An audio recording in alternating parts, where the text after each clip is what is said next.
Jamen lige nu står vi jo i de smukkeste omgivelser i Mariager oppe på Sødis Bakke, som er jo en stor døgninstitution for voksne med udviklingshandicap. Og jeg er ansat i tilbud, der hedder Psykiatri og Udviklingshandicap, hvor jeg jo arbejder som socialpædagog.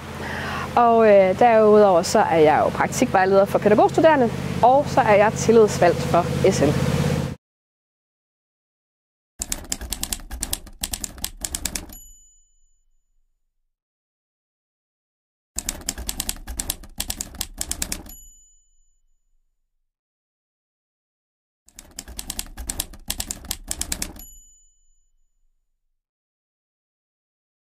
Jeg synes, det var en helt unik oplevelse egentlig at være med til det, og jeg var faktisk meget, hvad kan man sige, jeg følte mig faktisk lidt som noget særligt. Altså det der med at kunne få lov til at sidde og snakke om pædagogik sammen med andre socialpædagoger, det synes jeg jo er helt fantastisk.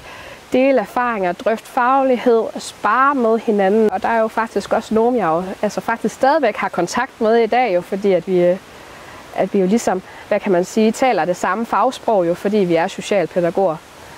Jeg synes, det er en stor gave at have været med i det.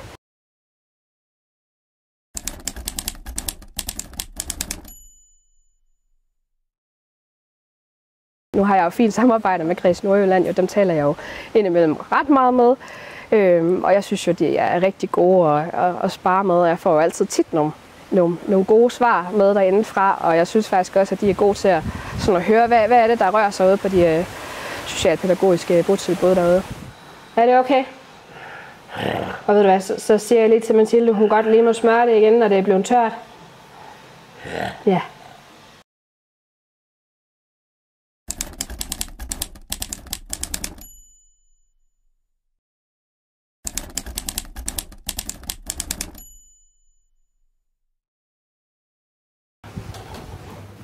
Jeg synes, det er en rigtig god idé, det der med at tage også socialpædagoger, der jo ligesom er ude på gulvet, der ligesom er i felten, der er sammen med de her forskellige borgere og unge børn, hvilken målgruppe det kan være jo ikke. Og man kan sige det der med, at det får også en til at have den der følelse af at være i et fællesskab, fordi man ligesom også selv bidrager til noget og kan få noget den vej. Så jeg tænker helt sikkert, det der indflydelse, at få en stemme ind i det virker bare på en måde, som er god.